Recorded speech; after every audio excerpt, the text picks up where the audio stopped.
Welcome to the Sherdog Radio Network preview for UFC Fight Night 201, Walker versus Hill, or UFC Vegas 48. I'm your host, Ben Duffy of Sherdog.com. With me, as always, is Keith Shillan, the executive producer of the Sherdog Radio Network. Keith, how are you doing this evening? I'm doing good, man. This is officially the we have guys on the roster. Let's get them fights card because from the co-main event all the way to the first fight, there's not much difference. But you know what? Bad fights are still better than any other sport. So, how you doing, man? I'm doing fine, man. I mean, we're both doing better than this card is, but like you say, it's like pizza. When it's good, it's great. When it's bad, it's still pretty good. Still pretty good. Yeah. We are down to, I believe it is 11 fights on this card right now. And, again, the main event between Johnny Walker and Jamahal Hill sounds like a fun fight. Sure. Two huge lanky dudes with tons of power that on certain cards wouldn't even be a main card fight.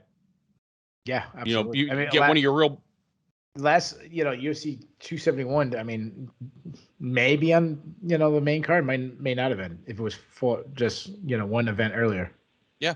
So that's the difference a week makes, because they are now, with the loss of the Rafael dos Anjos, Rafael Fiziev lightweight fight, these two are now the main event, and dos Anjos versus Fiziev, due to Fiziev's visa issues, has been pushed to UFC 272 in March, where it will be the co-main event of that card. You know what they should have done? They should have just rebooked Matt Snell and Alex Perez for this card. For the fifth time. For the fifth time, and it absolutely would have been worthy of headlining this card.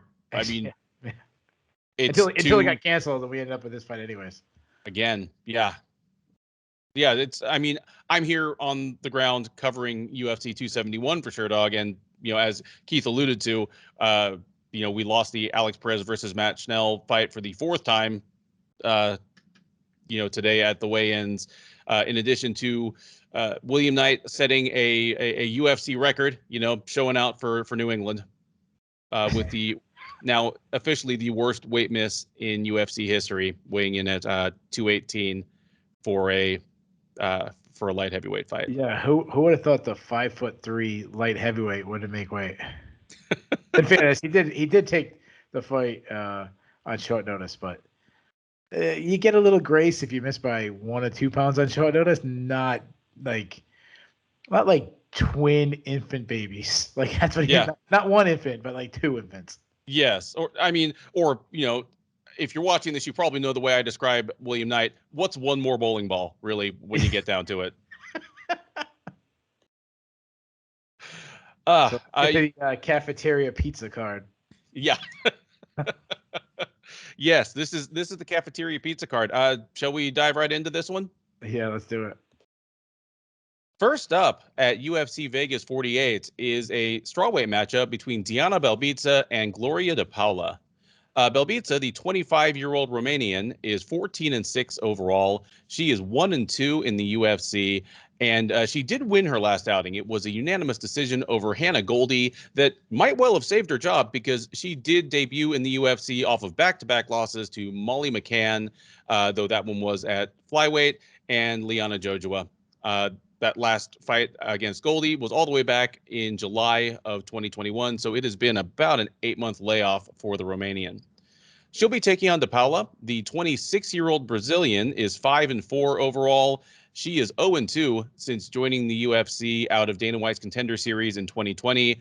She dropped a unanimous decision to Jinh Fry in her debut at UFC Fight Night, Edwards versus Muhammad last March, came back in July at UFC on ESPN, Hall versus Strickland, and got knocked out, got head kicked by Cheyenne, at the time, Bays.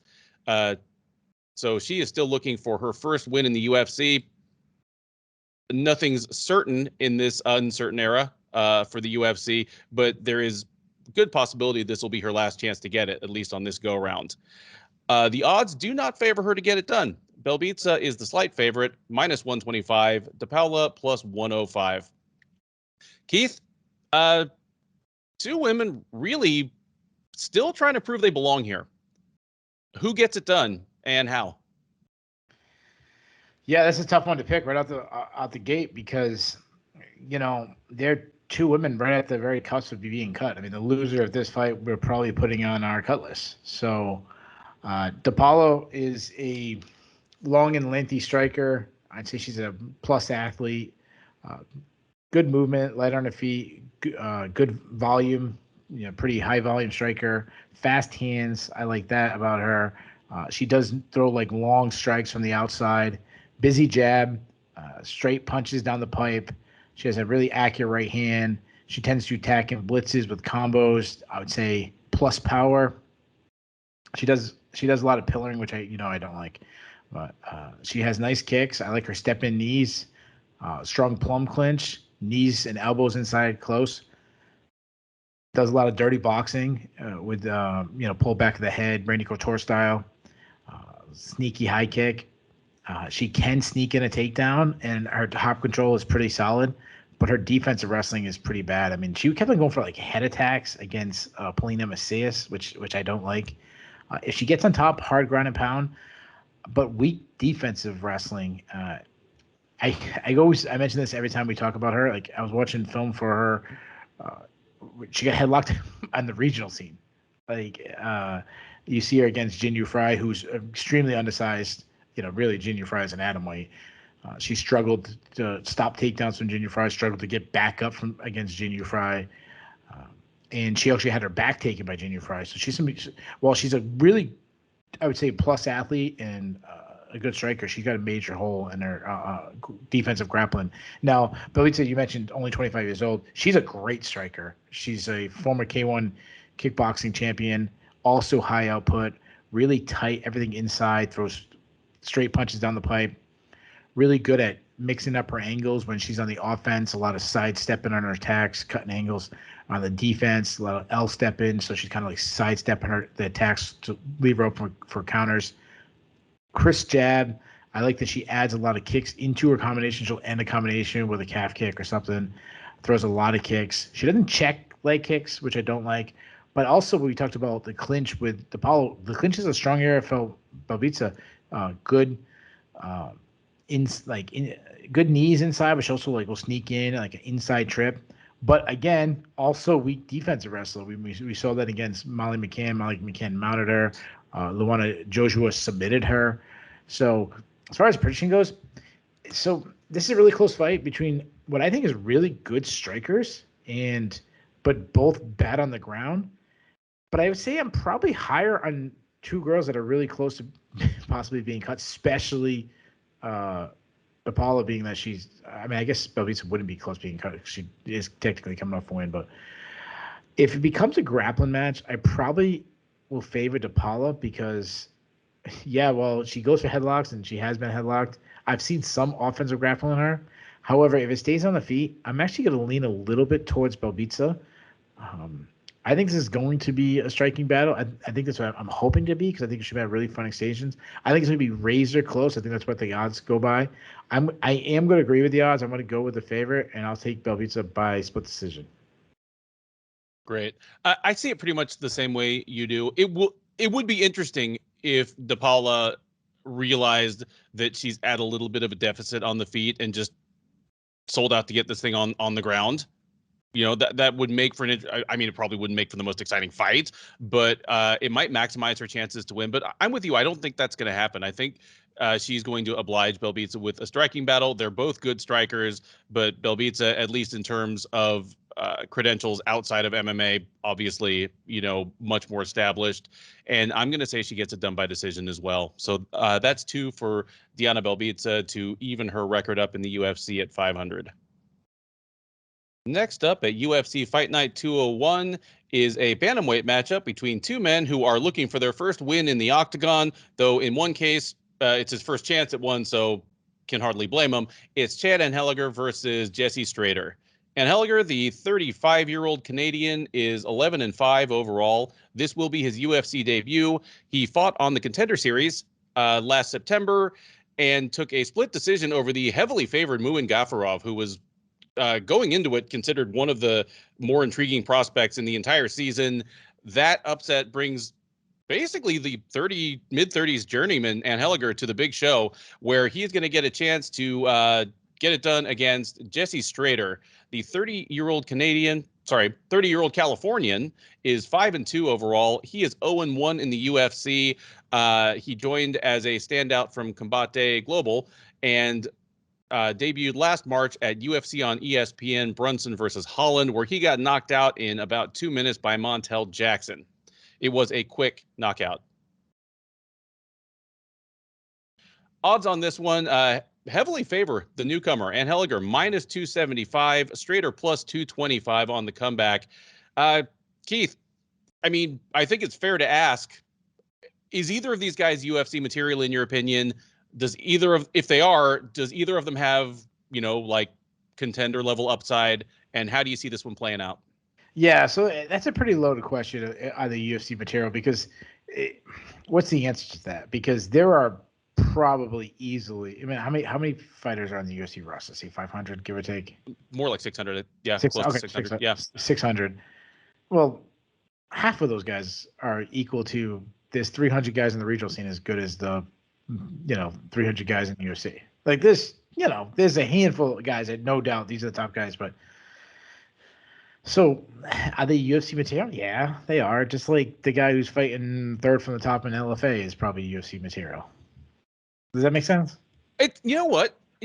And forgive me for going on an aside here, but really, I think the fact that I use that term, and usually we toss it back and forth kind of unchallenged, is it's a sign of the fact that we came from an era where UFC level meant a lot more.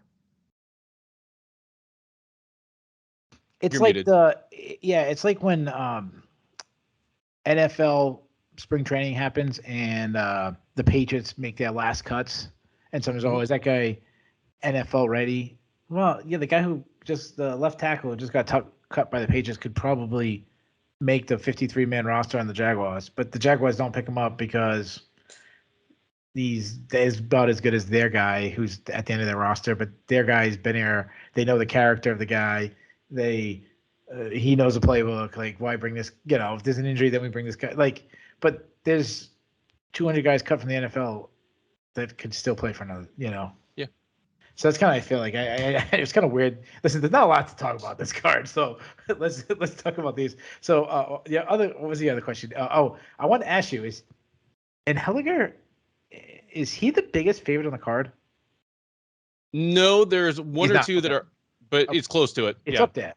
And I'll say this before I get to bring it, like Anheliger should not be almost a 3-1 favorite against anybody in the UFC. Oh, well, I hate to tell you this, but one of the bigger favorites on the card is Parker Porter. So I can't wait till we get to that one. But please, we'll save that one. Yeah, we can't, we can't get to the dessert. We're still eating the hors d'oeuvres here.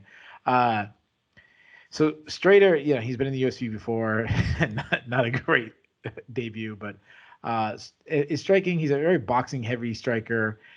His hands aren't that fast, but he throws from his hips.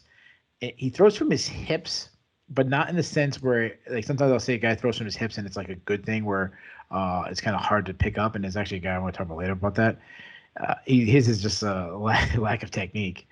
He does have good output. I like that. He attacks with combinations. I like that he works to the body. I mentioned it last time.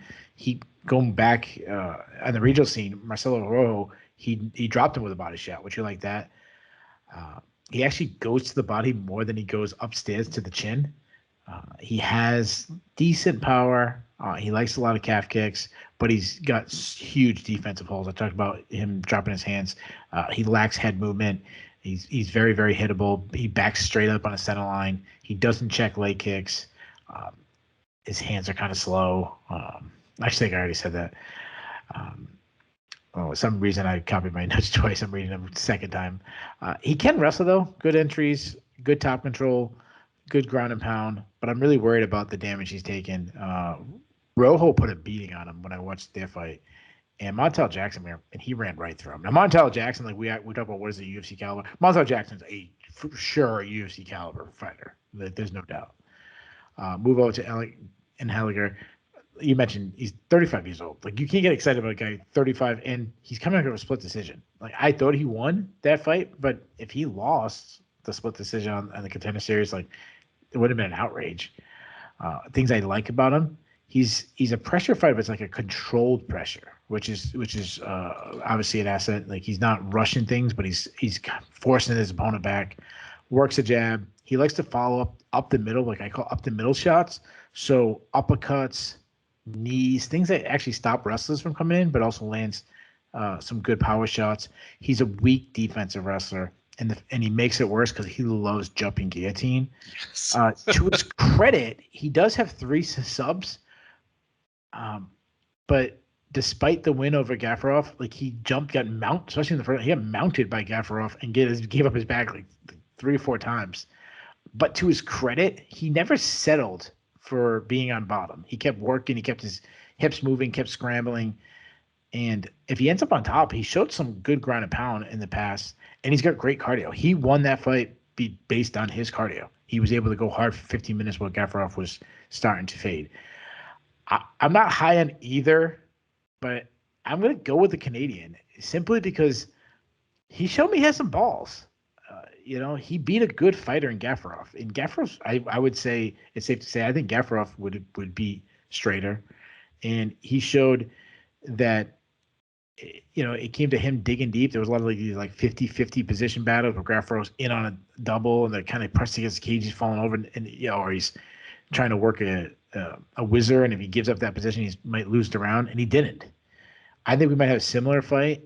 And I think he just digs deep and he wins the later rounds again. Give me Anheliger by decision. I'm with you here. Like, I'm not sure there's a whole lot of upside to either of these guys, but Anheliger, he is better than his record looks. You look at his record and he's 11-5, but what he really is he started his career 2-5 fighting at featherweight, and even I think he had 150-pound fight in one of those. Kind of buckled down, started fighting at bantamweight, and he's won 6 or 7 straight. And like you say, he beat Gafarov, who's a good fighter. Before that, he beat Brady Heastand, who was your runner-up on this last season of Tough, and he's in the UFC as well. So regardless of whether UFC level means that much now, he's proven that he can hang with fighters who are or should be good enough to be on UFC roster, whereas Strader really has not yet. And Strader's weaknesses, which you pointed out, don't line up well against what Anheliger does. And I'm not sure that Strader is going to be the one to take advantage of Anheliger's porous takedown defense. So I think Anheliger gets it done, and I think he actually probably finds the knockout at some point. So give me Anheliger by 2nd round knockout. We now head to the featherweight division for a matchup between Chaz Skelly and Mark Streigl. Skelly, the 36-year-old Texan, is 18-3 with 1 no contest overall. He is 7-3 with 1 no contest in the UFC. He did win his last outing. It was a unanimous decision over Jordan Griffin at UFC Fight Night, Cowboy versus Gaethje. That's the good news. The bad news is that was in September 2019. This is his first fight in about 30 months, and welcoming him back is Streigl. The 33-year-old Filipino is 18-3 with 1 no contest overall, which, by the way, we will occasionally come across a matchup between 2 fighters with the same record, but it's usually a more common and straightforward record. 2 guys that are 18-3 with 1 no contest, this is the only time you will ever see this. So, enjoy that, because it's one of the more interesting details about this fight. 18-3-1 overall. He is 0-1 in the UFC. Made his debut in October of 2020, getting knocked out by Said Nurmagomedov in the first round at UFC Fight Night, Ortega versus Korean Zombie. This is his first fight in almost exactly a year and a half. I do not envy the odds makers that need to lay odds on a fight like this, but apparently going with the fact that Skelly has been more proven against higher level opposition, and that Streigl is moving up from bantamweight to featherweight for this fight, Skelly is -220, Streigl +180. Keith? I can see the expression on your face. Take it away. Yeah. So, I mean, I get it. Streigl has not shown anything to get excited about, but man, it's hard to have a lot of confidence in Chaz Skelly when he's been out this long. I mean, 2.5 years. He's dealt with a lot of injuries, a bunch of other stuff. You have to ask the question: what kind of with the layoff and the injuries? What kind of damage has that done to a guy who, wasn't a top-notch featherweight to begin with? Now, And is 36 now. 36. Oh my God, he's so much older than. I knew he was up there, but I didn't think he was that old. He, we last seen him. He's a very big featherweight. He's not a great athlete. His stand-up is kind of ugly. His punches and kicks are kind of slow. He can get a little wild too at times. He backs straight up on the center line. He does like to wrestle, though he often shoots without any setup. He's more of a funk wrestler than like an explosive athlete. Yeah, but he's pretty good at winning scrambles. He's a pretty good grappler in that sense. He's got some good back takes. He's got 10 submission wins, though he will often find himself in bad positions. He'll chase submissions that aren't there. And like go back to like Jordan Griffin. He was mounted by Jordan Griffin, which says all you want. Now, Streigl is the same way I kind of feel about a lot of these other guys. He's 33 years old. Like he's not some spring chicken himself. He's not from a like hotbed MMA. I know he came out of the Philippines. I think he did move to Vegas though recently. To sound like he moved to Vegas to be around, so when someone misses weight, be like, hey, put me in. Which that's a nice story. So what I've seen him, I haven't done too much study. I'd say probably everybody on this card is the guy I've seen the least in. He's a southpaw. He's pretty heavy on his front foot, more of like a karate base. He will march forward with a quick flurry, throws a lot of kicks. He's a good wrestler. I like that. What I've seen, he likes a lot of collar ties or like digging for underhooks, digging for like pummeling, and then kind of come to inside trips. It looks like almost like a Greco-Roman background in that sense. Well, obviously, and before anybody at me, I understand Greco-Roman you cannot touch legs before you get at me, but the just the inside battling what I'm talking about. But very similar like you see with like Henry Cejudo with these inside trips. Heavy top pressure, I like that. The one thing I don't like, I saw one fight, I think it was 2 or 3 fights ago. He was on top and then he went for a headlock and like going for the like scarf hold as they call it, or we in the wrestling team would just call it headlock, which is cool if you want to put your opponent's shoulders on the mat for 1 second to get a pin. But in MMA, it's really bad because it gives them the chance to take your back. He does have a scarf hold submission on his record, which 3. Wow, he has 3 scarf holds on his record. Oh, so keep doing it. That's gotta be a men's record. But you know what? Like, if we're being honest, scarf hold's only working at scrubs. It's. I just think headlocks in general only works. Like, you don't see a lot of headlocks in the Olympic wrestling. And before it was my go-to move in high school, but that's because I was the king of the scrubs. Yeah, I mean, I didn't know. Did you wrestle in the Olympics? Were you? Nope, just missed the cut, right? No, just... You came in like William Knight. You were 12 pounds over. He likes guillotines though. He'll jump a guillotine, but he also like has this high, what do they call it? Like 5-finger guillotine, or like slide it all the way down to the elbow. So I like that. Some standing guillotines. As far as the prediction goes, man, I was gonna take Skelly. I mean, he's as you mentioned, he's a pretty big favorite. I was gonna take him simply because I don't really have that fair of assessment of Streigl. Unfortunately, you kind of run out of time with film study and don't get to do as deep a film study on every fighter as I want. And Streigl was one of those guys. But when you start telling me about I was reading my notes on Chaz Skelly and remember like, wow, when I wrote these notes earlier this week, in my head they were better than actually what I'm reading. But 36 concerns me. Long layoff, a guy that I was never really that high on, not a great athlete. He might not even have the wrestling advantage, which is really where he excels. Like now, if he takes down Streigl and submits him, that would not surprise me at all. And if Streigl headlocks him and scarf holds him, that really would surprise me. I was gonna go with Skelly, but sometimes you gotta just say screw it. I'm gonna go with the unknown, and give me Mark Streigl. I want to take Streigl by decision.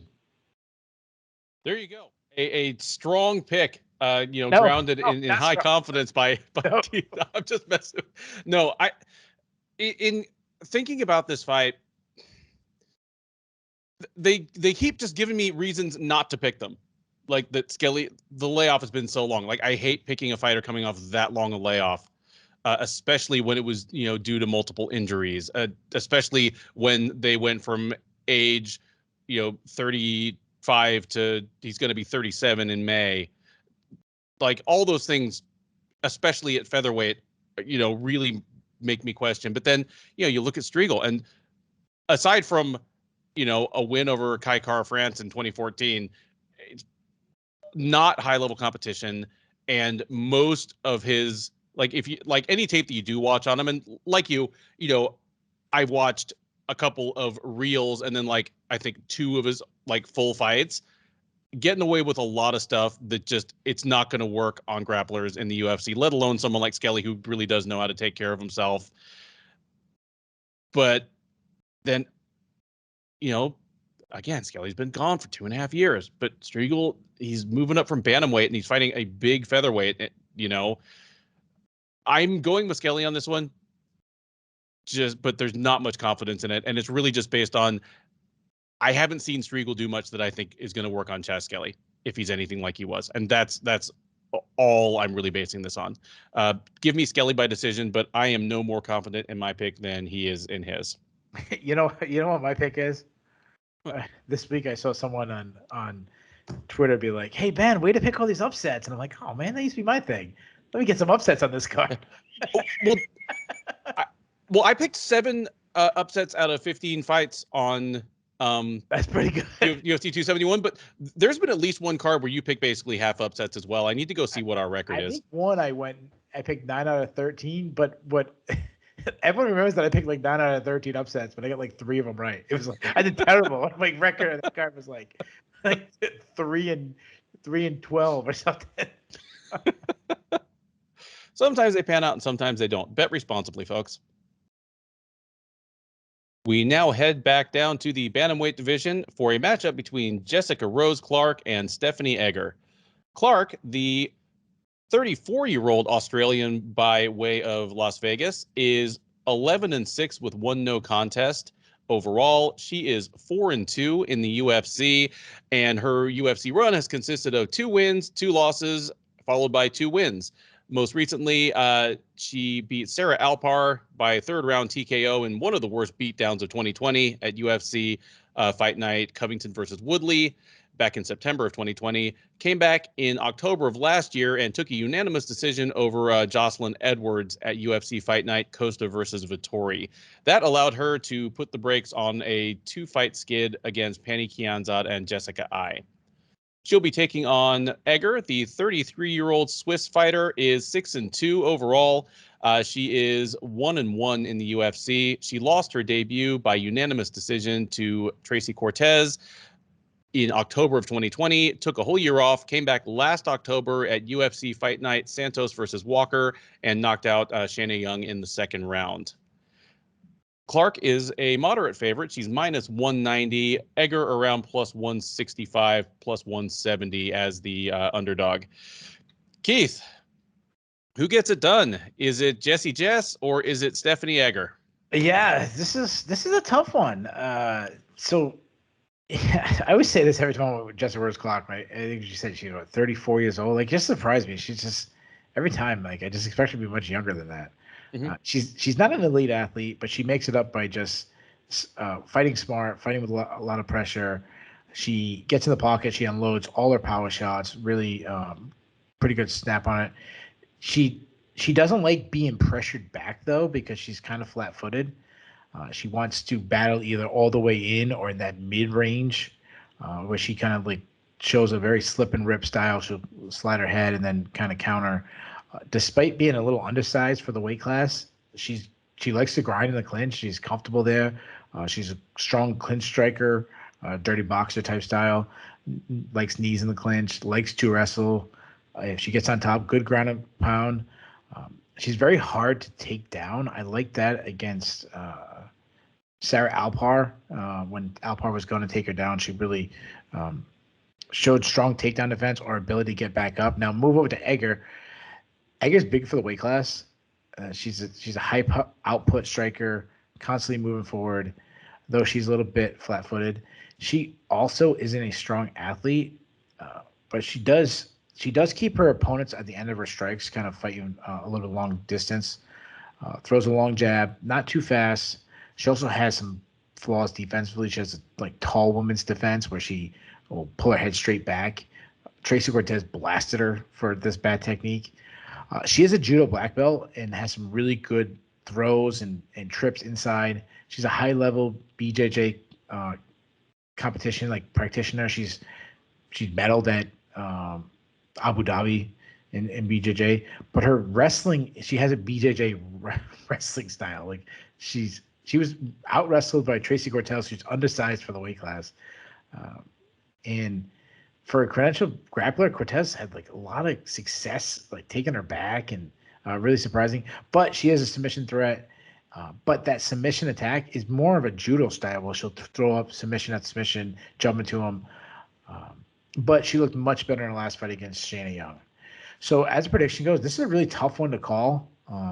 Rose Clark is just like a dirt dog. She's one of these fighters that aren't oozing with athleticism, but she's intelligent to really know her strengths, how to get the fight where she wants. She could easily win this striking battle. However, if he gets to the clinch, I'm really torn because Egger is the more credentialed grappler, but we've seen her look really bad, and we've actually seen Clark do really well in grappling exchanges. This is going to be back and forth. I originally was going to go with the upset again. I was going to go with Egger in a split decision, being that she's the more decorated. But I've learned my lesson on Jessica Rose Clark. I kind of picked against her a couple times, and she keeps finding ways to win. And being that I was stupid enough to pick an upset in my last fight, I'm going to hedge my bets. And I'm going to switch back from my original pick to Jessica Rose Clark. I'm going to say she wins a very grimy, very close split decision. Yeah, I'm glad you pointed out a couple of the things you did there because Clark, I feel as though she is becoming. I mean, she's becoming the best fighter that Jessie Clark can be, given her physical tools. She does seem undersized for bantamweight, but clearly making flyweight was miserable for her to the point that it was impacting her performances. I never felt like we saw the best like Jessica Rose Clark there, and she seems to have turned a corner in these last couple of fights, the Sarah Alpar fight and the Edwards fight. And I like that you said intelligent, because in both cases, she really fought to her best advantage, since being a syndicate, like clearly working with John Wood and probably having someone like Roxanne Modafferi, the ultimate overachiever, as probably a primary training partner. I mean, Sarah Alpar is a wrestler who needed to wrestle, and Jessie Clark, you mentioned that like all the way in is one of her favorite spots. I mean, she just absolutely mauled Alpar in the clinch. Like she knew that Alpar needed clinch takedowns. It's what turned it into just such a brutal beating. And then against Jocelyn Edwards, someone who, a fast, hard-hitting striker with better reach and range, she just nailed takedown. I mean, I felt like she got like 10 takedowns in that fight. I know she didn't, because otherwise there would be some like kind of record in my head. But I feel as though she used her wrestling to neutralize Edwards in all 3 rounds. It's the Alpar fight that makes me think that the clinch is not going to be the sweet spot for Egger that it needs to be in order for her to win this fight. And because of that, I'm with you. I'm going with Clark to win this one in kind of a grimy decision. I remember her last loss being kind of a grindy loss to Pani Kianzad. And since then, she's kind of like just taken that crown and taken that same style that Kianzad uses on everybody and taken it and moved forward herself. If they fought again, maybe it'd even go differently. But for now, on Saturday, I do think she wins a decision over Stephanie Egger. Next up at UFC Fight Night 201 is a men's featherweight matchup between Gabriel Mowgli Benitez and David the Silent Assassin Onama. Benitez, the 33-year-old Mexican, is 22-9 overall. He is 6-5 since joining the UFC out of the first season of Tough Latin America. He is currently he's lost 3 of his last 4. Lost his last time out. It was a third-round TKO against Billy Quarantillo at UFC on ESPN, Makhachev versus Moises last July. Prior to that, he got a first-round knockout of Justin James at UFC on ESPN, Hermanson versus Vittori back in December of 2020. He'll be taking on Onama. The 27-year-old Gloria MMA and fitness product is 8-1 overall. His lone loss was in his last fight. It was his short notice UFC debut at UFC Fight Night Costa versus Vittori last October. About as excusable as they come, considering that he is a habitual featherweight who stepped up on days' notice to fight at lightweight against Mason Jones, one of the more intriguing prospects in the division. Made it to the final horn, lost a righteous unanimous decision, but was pretty much guaranteed a more appropriate matchup for a second fight. He is getting that in the form of Benitez, and he is the slight favorite here, minus 145, where the man they call Mowgli is plus 125. You and I both said on the preview for Onama's short notice debut that this is a guy who was going to be on the Contender Series, if not called up to the UFC anyway, within a year or so. Obviously, Glory MMA and Fitness has been the UFC's, like, I assume they just have like a red button on the desk, or on the wall where they hit that, and James Krause has your man at the door. You know what they are? You know what they are? They're the you're getting home late from work and you're like, oh, I'm not cooking. All right, Subway or McDonald's or what, like that's Gloria, right? Just call you. They're more like DoorDash, because whatever you want, okay, there you go. They're the one that's going to bring it to you in like 20 minutes. Yeah. Good call. They're the Uber Eats of the UFC. But you and I even both said after the fight, sponsor of this show, right? Oh, yeah, please.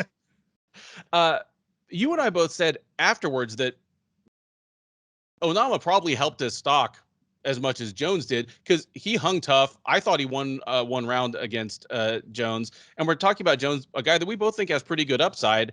Onama fought him on like 4 days' notice, up a weight class, and if nothing else, showed that, yeah, he belongs. Does he prove beyond a doubt that he belongs here against someone who, if nothing else, in Benitez, he's over 500 in the UFC and he's been here for like 8 years? Does he get it done? Yeah, this is a tough call because he kind of goes from one extreme to the other, but they're both really tough tests. So Mason Jones is this guy who's nowhere near a finished product, but has huge potential, huge upside. While Benitez doesn't have that potential, but he's really a finished, polished product. Like he's established. So it really is a tough test. I mean, Benitez, he's a southpaw kickboxer who really, he's technically sound kickboxer. He has this in and out game where he does really well to, crash the pocket, land some power shots, and then get out before being countered. He likes to throw a very busy jab from distance. Once he starts establishing the jab, then he starts to open up the power shots. He kind of uses that jab to set up these power shots to distract for the power shots coming. His left hand is really accurate. He likes to go down to the body, go downstairs and work the midsection. I'd say plus power. He's not a big like one punch power guy, but he can hurt you if he starts flowing. A strong kicking game, hard body kicks, hard calf kicks. I always have to bring it up that time where he busted open his own calf from throwing it so much, and really, really gross. It's still painful to remember. He can wrestle, but he doesn't do it often, and he's a good grappler when he has to. But again, I don't think he'll be the one who initiates grappling. Now move over to Nama. You mentioned, Glory MMA product, which is a team. Besides, like we were making jokes about how many guys they're getting in. It's a blossoming team. It's a team that's not only getting guys in. That some guys maybe shouldn't be in, but there's a lot of quality guys coming out of that gym. Well, if they were doing this right now and they were based in Vegas, it would just be convenience. It's a gym in Kansas City that's sending this many people to the UFC on short notice. It's because they got good fighters. Yeah, and they also all have the same mentality of the James Krause, the coach. Like, don't get ready, be ready. fight anyway. Take any opportunity you can get to get in. Yeah. Well, I assume every time one of those guys steps up, Kraus wanted it and they just wouldn't let him. No, right. send one of your guys. That's right. like William Knight missed weight, and Kraus was like, "I'll fight. I'll Dude, fight a light heavyweight." Kraus was there. I was kind of like looking at him. He was in the room when Knight missed weight. I was kind of looking over there, like, dude, how much do you weigh right now? Ricky Simone was there, and he looked like he probably weighed about 218. Yeah, I know he's a massive bantamweight as it is. Oh, dude, his head couldn't make bantamweight today. Oh no, sorry, featherweight. He's a featherweight. No, he's bantamweight. Yeah. No, Ricky Simone's bantamweight. Yeah. Okay, yeah. The whole fight in Brian Kelleher messed me up because Kelleher bounced back and forth. So back to Onama. I know he's from Uganda. He's a very aggressive striker. He can fight both southpaw and orthodox. A lot of variety in strikes, punches, kicks, elbows, knees. A lot of knees coming up the middle, step-in knees. Some negative I've seen, he drops his hands. He can get a little wild, can get drawn into a firefight. He throws some naked leg kicks. He's a decent wrestler. More of a Michael Chiesa type where he kind of uses his natural long arms and stuff to get takedowns. But he's not a good defensive wrestler. And that was the difference in the fight against Mason Jones. Mason Jones took him down 8 times. He does have 3 sub wins, and he can fade late due to his aggressive nature. I'm giving him a pass against Mason Jones, though I didn't think he faded that bad based on taking the fight on like 4 or 5 days notice. But something has to be said that he turned obviously Mason Jones is a good wrestler, but he turned Mason Jones strictly into a wrestler based on what he can do on his feet. I shouldn't say strictly because there was some good exchanges, but I mean, where Mason Jones realized the best avenue victory is to turn this into a wrestling match. Now, I like Onama on the feet. He has just this raw potential. Benitez has also showed some signs, like especially in that Billy Quintillo fight, that he might be fading a little. Benitez is the more technically sound fighter. He's also the better wrestler, and he could win if he goes against his natural instincts to want to stand up. However, I don't think Benitez will. I think he's going to give Onama every chance he can to win this fight. I think he's going to stand and bang with Onama. And honestly, I think that's going to be a bad choice. I think Onama's going to be too fast. And remember, he's young, so he's got to be improving. And I think one guy might be improving, the other guy might be fading. So I hate going against Benitez because he's always been a kind of guy that I've really respected, and I thought he's a really underrated fighter. But at this point, I'm gonna go with the fairly newcomer and Onama by decision. Yeah, I'm with you on all these points, especially the one that Onama is a guy who is still putting it together. Like he's 27 years old. This is going to be his 10th professional mixed martial arts fight. And he's at a gym that right now is really riding a high where not only are they sending a bunch of fighters to the UFC, but they've just got a great crop of fighters right now, and a lot of them really are improving quickly. And I agree with you that the wear and tear might start to be getting to Benitez. He's started to fight a little more sporadically recently, and he fights in a style that when it goes off a cliff, it's going to go off a cliff fast. I like that you mentioned that he can grapple, but you don't think he will in this fight, because he's a guy that if you look at his record, well, he's got more submissions than knockouts, but he had a ton of submissions in Mexico and Central America on his way up. Even though he was a kickboxer, even then, he liked to finish things on the ground with a submission once he had people hurt, probably as a way of being able to fight as often as he did, because, get it to the ground, there's less of a chance you're going to get a cut that makes you not able to take that fight that you already signed up for in a month. But whatever the case, since he's been in the UFC, he's been strictly a striker, except when forced out of that by his opponent. I don't think Onama is going to force him out of it. Onama could take him down probably, but I think this is going to stay on the feet. It'll be an entertaining fight, but I do expect Onama to probably win all 3 rounds. That brings us to what, as the card is currently constituted as of Friday night, a week out from fight night, the top prelim.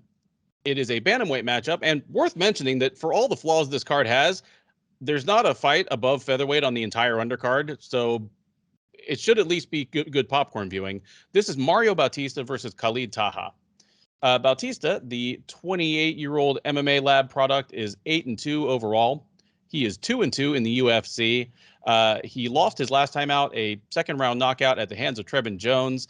That broke a 2-fight win streak for him over Jin Suson and Miles Johns. He'll be taking on Taha. The 29-year-old German is 13-4 with 1 no contest overall. He is 1-3 with 1 no contest in the UFC. He is on a 2-fight losing streak. Those are both unanimous decisions and both over pretty high-level fighters in Hani Barcelos and Sergey Morozov. The most recent of those, the Morozov loss, was at UFC on ESPN, Makhachev versus Moises last July. The no contest immediately prior to those 2 losses was a win over Bruno Silva that was overturned when Taha tested positive for a banned diuretic.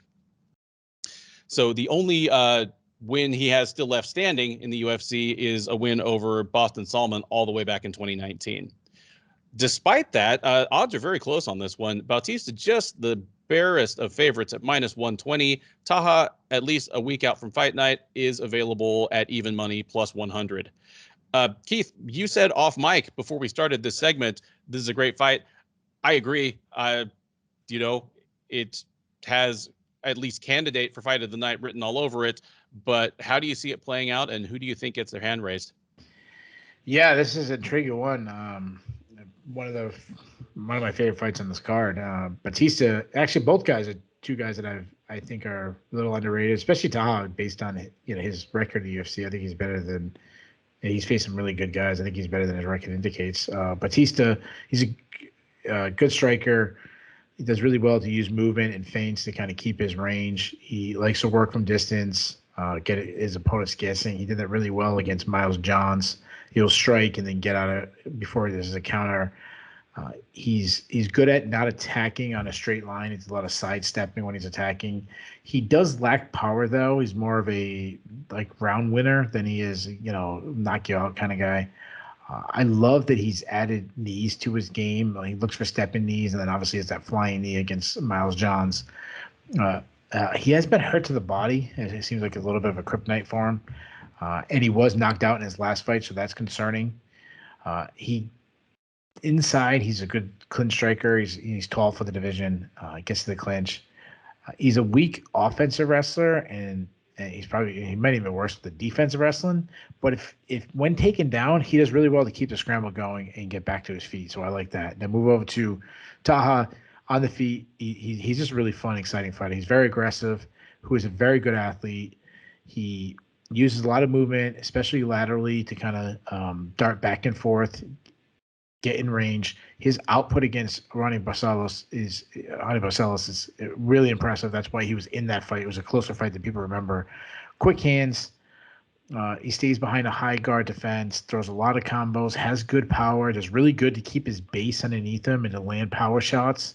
Really good at timing his opponent's attacks. Good example, again, is the Hani Barcelos fight. He was beating him at the point of contact a lot. He did really well to answer a lot of Barcelos' power shots with a combination of his own. He does gain a lot more power when he's moving forward than instead of moving back.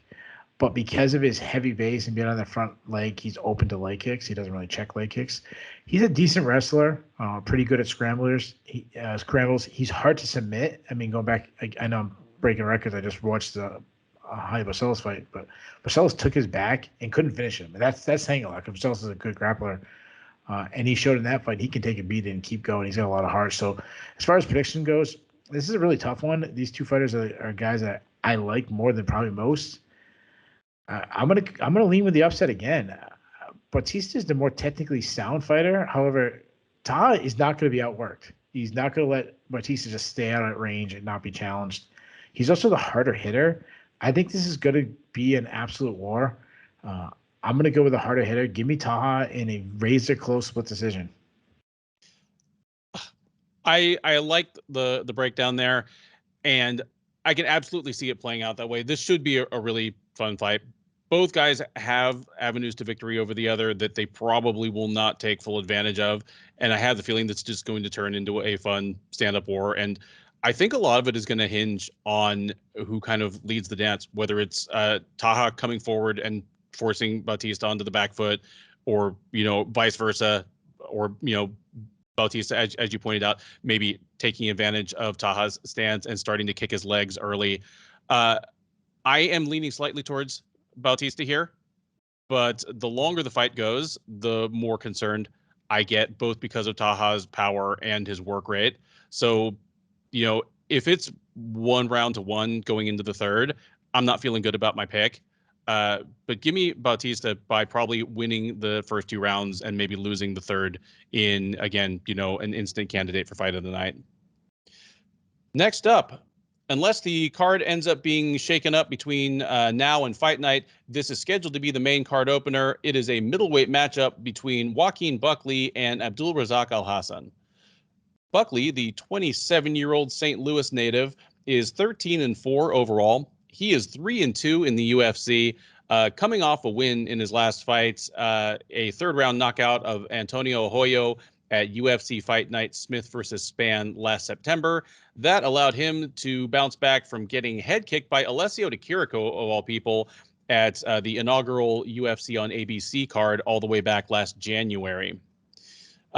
He is taking on Alhassan, the 36-year-old Dallas area native out of Fortis MMA, is 11-4 overall. He is 5-4 in the UFC. He won his last time out actually head kicking Di Chirico in just 17 seconds, an absolute highlight reel candidate for knockout of the year, and probably saved his job in the UFC and put the skids on one of the more miserable rolling years you'll ever see for a fighter in the UFC that keeps his job, as in 2020 he went 0-2, missing weight both times and thereby losing himself not just win bonuses but at least 50,000 in bonus money, as one of those fights won fight of the night and all of it went to his opponent. Then his first fight of 2021, a pretty discouraging loss to Jacob Malkoun, but everything turns around with that highlight reel knockout last August, and he enters this fight as just the slightest of underdogs. Alhassan plus 130, Buckley minus 150. This is about as close to a mirror match as you'll get in the UFC. I mean, these are two guys who were, neither of them is super tall, but they're just so heavily muscled that they were basically forced up from welterweight to middleweight. Alhassan by missing weight twice, once by like 6 pounds. Buckley by just, he's 3-2 in the UFC, but he also went 3-2 in Bellator at 170 and just never looked that good. And in hindsight, considering how he looks physically and how he performs now, it's probably just because he was killing himself to make 170. And he's still just 27 now. At the time he was in Bellator, he was like, 23, 24 years old, just not a finished product yet. But, both these guys nominally have, a ground game. Alhassan's nickname is Judo Thunder. Buckley, was a very good high school wrestler, but in practice, these are both knockout artists. Alhassan, the head kick knockout of Di Chirico aside, his punches have typically been his lights out, go-to techniques. So the fact that he just threw up that lightning fast, like untelegraphed high kick and laid out Di Chirico should be a worrisome proposition for any future opponents. Buckley obviously has one of the greatest knockouts in MMA history, the immortal knockout of Impic Sanganai back in 2020, the spinning like back hook kick in close range that completely destroyed him. I'm stalling because I have no idea how this fight plays out. It would be easy. It would be easy to say that, okay, this is going to end up with somebody getting a knockout of the year within the first 8 minutes of the fight, but which it could be, but there's absolutely no guarantee of that, because these are both guys.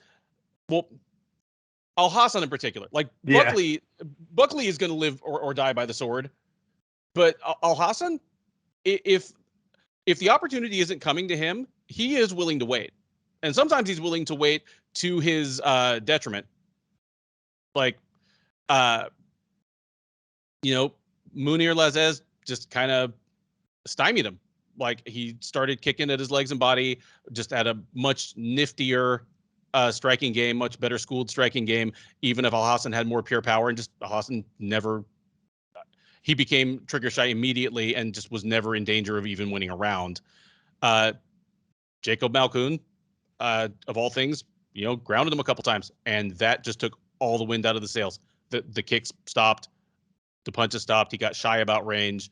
So if he's coming into this thinking, oh man, I got to not get knocked out by Buckley, I don't want to get posterized by Buckley, this could turn into a staring contest that Alhassan loses, but it's not real pretty. Or if he's just going to come in and say, okay, let's throw, it's anybody's fight. But therefore, we're kind of breaking it down by percentages. What's the percent chance that Alhassan is just going to come in and be like, Buckley has defensive deficiencies as well. If I take advantage of them, this is a short night of work and an extra check, versus I need to not get knocked out. So that's kind of on your flow chart. That's decision point number one. Which way do we go? And if he goes the way of the firefight, because if he goes the other way, he's going to lose a decision. Like, he loses, he'll be on the back foot and getting just pot shotted. If he goes this way, who gets lamped? And because of that, even though both these guys could finish the fight, I lean towards Buckley as the more likely winner, just because he has more avenues. And I think Buckley is probably still on his way up as a fighter. He's still super young. He's still developing new things from fight to fight. And as cool as it was to see Alhassan ice a man in 17 seconds, his last fight out, he's not going to do that to Buckley. He's definitely not going to throw a head kick in the first 15 seconds of this fight. I'm going to split the difference and say that Buckley gets a knockout in the second round. But, if Alhassan knocks him out, I'm not that surprised. I'm just going with what I think is the main chance here. Yeah, man. I think you hit this perfectly. A lot of things you said I agree with, especially when I came to my prediction. So Buckley, there's a lot of things you gotta like about him. Obviously, he's a southpaw with an absolute amazing athleticism. You said he's got one of the greatest knockouts in UFC history, one of the greatest knockouts in MMA history. I think it is the greatest. Out of every knockout I've ever seen, it's the most memorable to me. He's so explosive. He has this bob and weave style where suddenly against Jordan Wright, he had a lot of more up and down feints, which I like. So he kind of get coming at you at different angles. For a guy who's so explosive, he's pretty technically sound. Like, defensively, he does really well to stay compact. He has a boxing style where he kind of almost like a modified Philly shell where he hides behind his front shoulder. So it's a lot of tight hooks, explodes with power and output. He loves his straight left. He has good kicks. He doesn't throw enough kicks, and he doesn't check kicks. But I wish I know it's kind of crazy to say he doesn't throw enough kicks when the most famous moment of his career is a kick. But he really is more of a boxer than a kicker. He can sneak in a takedown. You mentioned he has a wrestling background. Decent entries. Much better using his strength in the clinch, though. If he gets on top, really, really hard ground and pound. One thing I said about him in the past is I was worried about his cardio based on all these explosive things. But we saw in his last fight, he got a third round stoppage late in the fight in the third round. So move over to Alhassan. I get it. Everything you say about Alhassan. The only thing I'd say, I don't think he was trigger shy against Lazez. He started off hot. I think he burned himself out in that fight. He's fast. He's exciting prospect when he's going, because he's fast, he's explosive, he has humongous power, like scary knock you out like he did in his last fight. One thing I do like is when he grabs hands and he kind of pulls and he wraps around the hands. That's a really good technique. It's a technique you use against when you're in the gym for a while and you get some you're working with somebody who's kind of inexperienced. You do that when you spar with a bum. But he does it against really high level. I'm not saying he does it against bumps, but and now he can suddenly sneak in a high kick in combinations, landing brutal knockouts. He doesn't check leg kicks. He has, as I mentioned, he punched himself out against Lazez. He got one punch knocked out against Chaos Williams. You mentioned he has this judo background and this judo name, but he never uses his judo. He hardly ever grapples. He'll sneak in a takedown every once in a while, but hardly ever. when he mixes in takedowns, and his takedown defense has been terrible. Jacob Malkoun is not a guy that Jacob Malkoun did.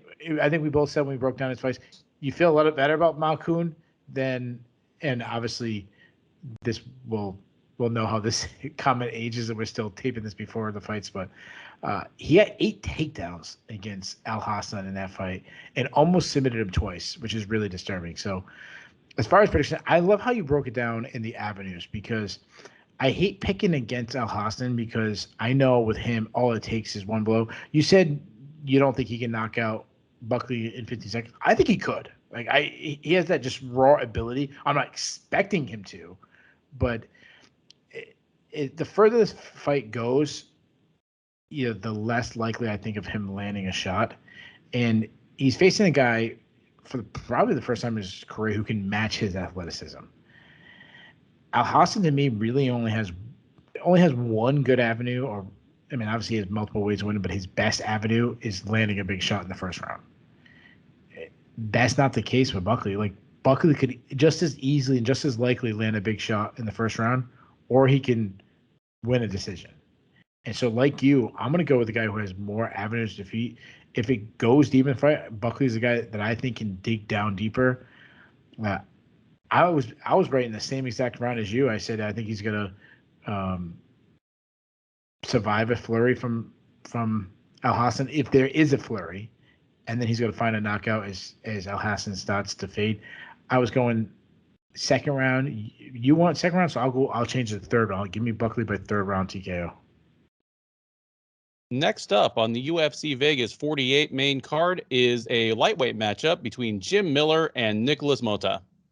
Miller, the 38-year-old New Jersey native, is 33-16-1 overall. He is 22-15 in the UFC. He did win his last time out, got a second round knockout of Eric Gonzalez at UFC Fight Night, Ladd versus Dumont in October. That allowed him to put the brakes on a 2-fight losing streak, both of those unanimous decisions against Vince Pichel and Joe Solecki. He will be finally welcoming Iron Motta to the UFC. We're talking about a man here who fought on Dana White's Contender Series in November of 2020 and was supposed to fight 2 different times last year. He was scheduled to fight in May, and his opponent fell off. He was scheduled to fight in September. In fact, he was scheduled to fight Jim Miller in September. Miller pulled out with COVID. I forget who stepped in for Miller on like a week's notice, but that guy got injured. So Motta had an opponent change and then the fight fall out within a week of that fight night back in September. He is finally making his debut. He, on the Contender Series, beat Joseph Lowry via unanimous decision. Motta is a moderate favorite to get it done here in his delayed debut. He is minus 180, Miller plus 155 as of a week out from fight night. Keith, I was saying to you off mic before we started recording here, you and I have been doing these preview shows for I think almost 2 years now, and I feel as though we're like a funeral home that has presided over like 3 different funerals for Jim Miller, and he just keeps getting up off the slab and kind of like saying, "Hey, nice suit, can I keep it?" And walks out and goes back to the gym. Jim Miller, yeah, he's 38 years old, and he is about as old a 38 as you will find in the sport. Like I would say he's an older 38 than Diego Sanchez. Like he is an old 38. This is his 51st fight. It is his 38th fight in the UFC, and he's been through so many wars. He's been through wars. He's been through an undiagnosed case of Lyme disease that, I mean, at this point it was diagnosed like 6 or 7 years ago. He's had a whole other career after, that was discovered and treated. At this point, I mean, you and I have both said it. This is a guy who, at his best, he probably was a top 5 lightweight. Like there was a time when it was probably just like Penn, Maynard, Edgar, Henderson, and he was probably the next guy after that. But at the very least, he was firmly in the top 10 for a couple of years. Absolutely. And there was a point where He could do it all. He wasn't a great striker, but he was okay. He was a good wrestler, unless he was wrestling someone like Maynard or Edgar. And he was a very good submission grappler. Not a super plus athlete, but clearly a strong guy with very good conditioning. Almost all of that is gone. The athleticism is gone. The cardio is gone. Just, no matter how hard a worker you are, it does betray you at some point. The chin used to be ultra reliable.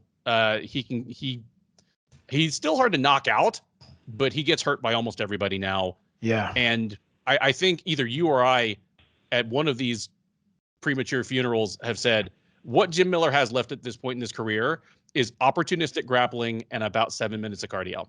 Yep. So the only question you need to ask yourself is this guy someone that Jim Miller can find a submission on without having to get a difficult takedown from the outside within the first round and a half of the fight?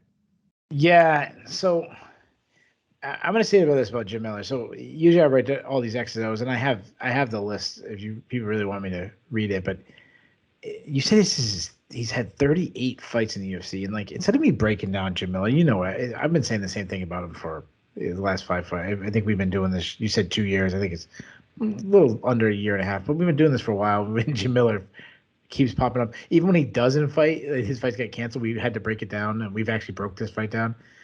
But just to kind of put in, perspective, 38 fights. Brock Lesnar had 8. Like he's had 5 times the UFC appearances that Brock Lesnar had. Like that's incredible. Almost. We saw someone says my math is wrong, but almost, 5 times as much. And now that you bring that up, I do have a question for you. Good. Brock Lesnar, like never having played football in college, took some time off from the WWE and he went to the Minnesota Vikings training camp, and he didn't get cut until the very last round of cuts. And even then they said, if you go play in NFL Europe and develop your game for a year, come back and there'll be a place on this roster for you. And he just said no, because he'd been a WWE superstar. He's like, I'm not going to go live in Germany for a year. Yeah. I'll just go do the UFC thing. Was Brock Lesnar an NFL level player? Yeah, absolutely. Okay, just I wanted to stitch back because we were talking about the whole UFC level thing. Yeah, someone should have signed Lesnar him. made me think of that. Like a team that needed fans probably should have signed him. Put him at the end of your roster. Yeah.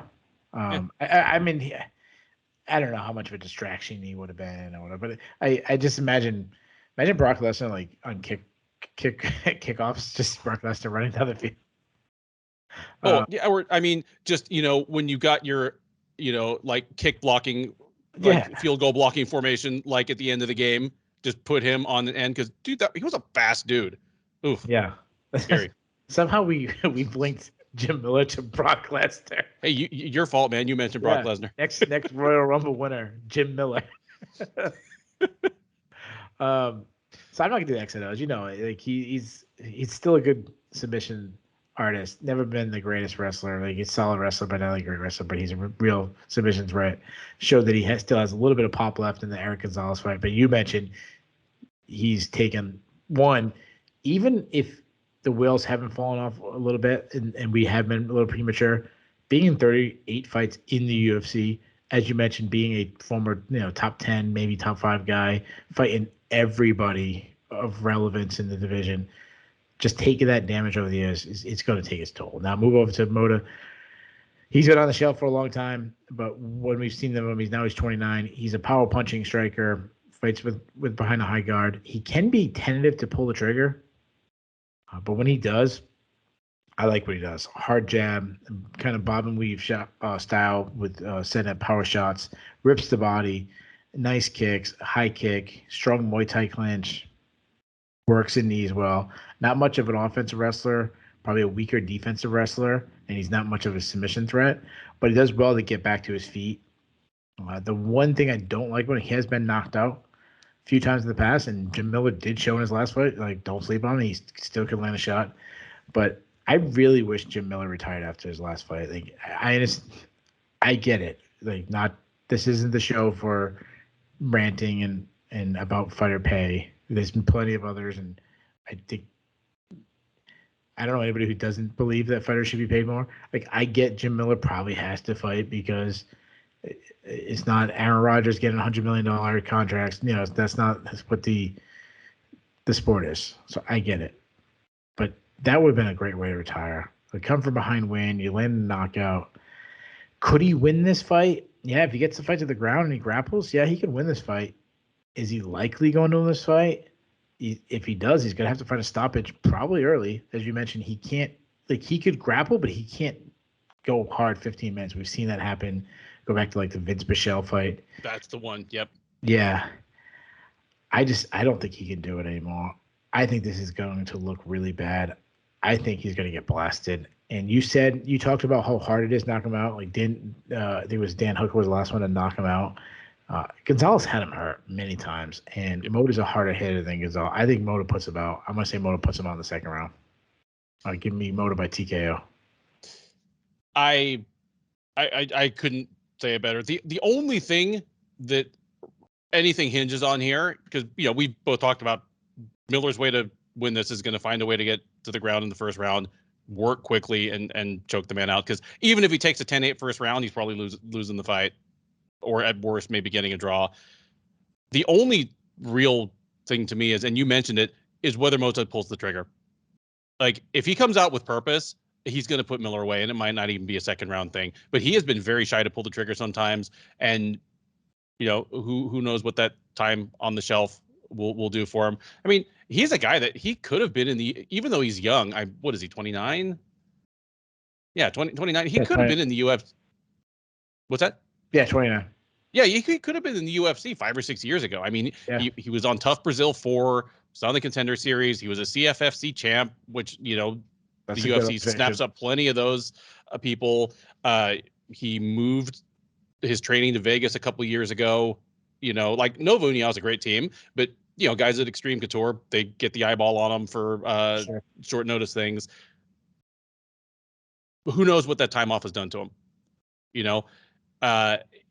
If he's improved, if he's even the same, then it really just is a question of how hard he wants to step on the gas. Yeah. And I'm kind of with you. He's a little too patient under the best of circumstances, and I think that's the only reason this even makes it to the second round. But give me Motta by second round knockout as well. Yeah, and just to build off your point, we talk about him being scared to pull the trigger. That's him on the regional scene. What happens when he looks across and he sees Jim Miller?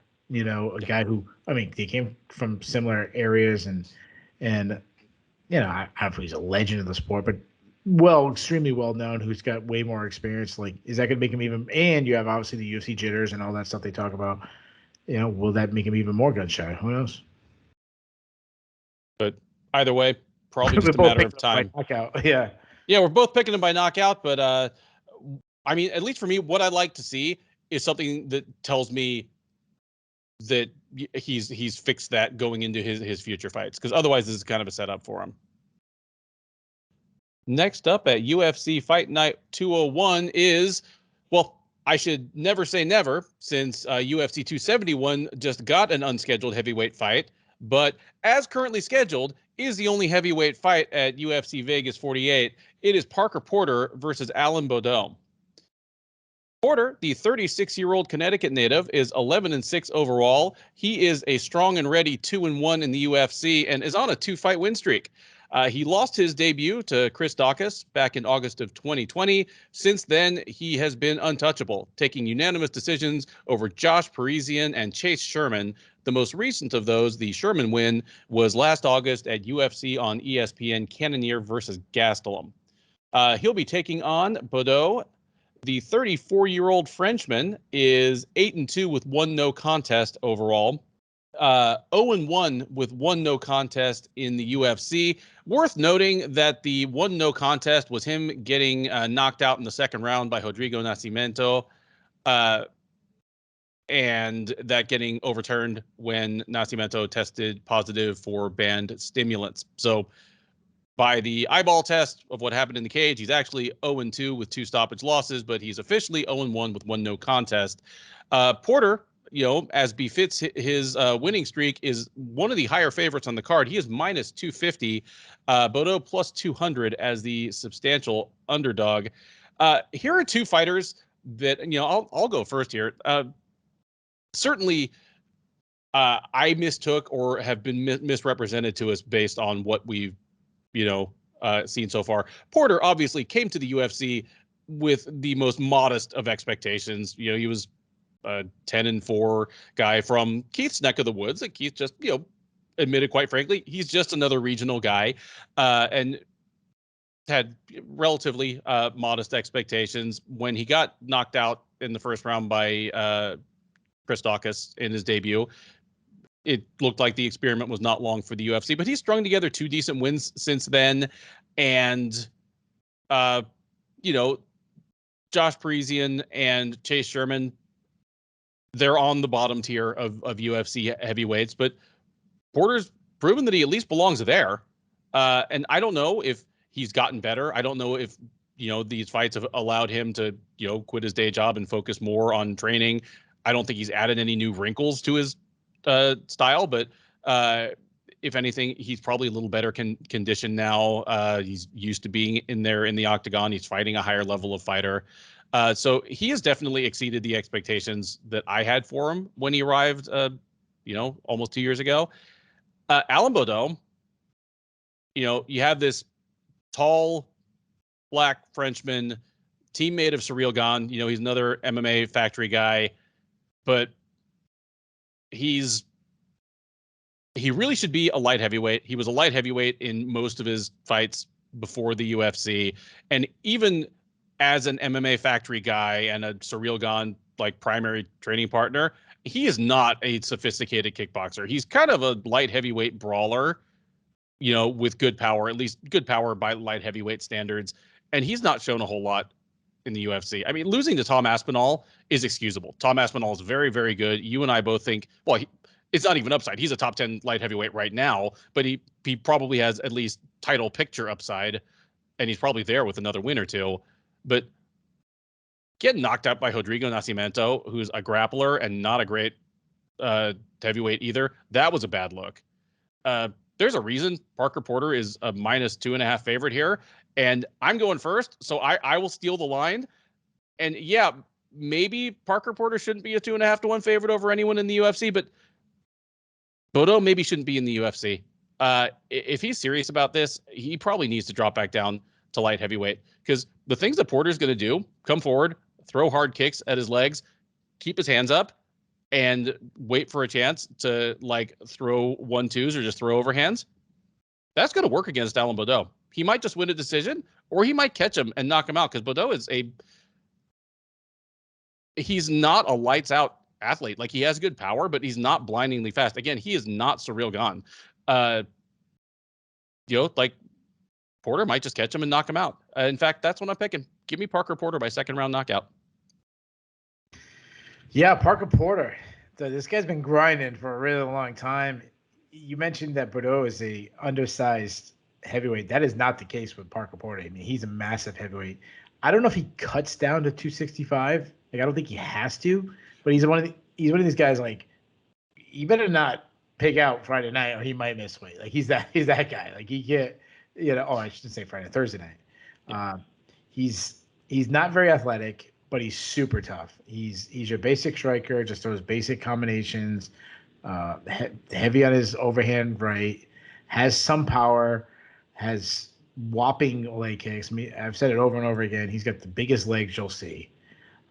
He has tons of defensive flaws. He's kind of too slow to avoid strikes. He also doesn't really try to avoid strikes. He'll walk through punches. And he also makes a mistake. We've talked about other fighters, particularly Robert Whitaker, of trying to constantly even up the score when he gets tagged. If he gets tagged with a hard shot, he wants to answer with a hard shot. But he's kind of an underrated wrestler a little bit. Once he's on top, he's so big, it's hard to get off. He's taken down his last 2 opponents. He is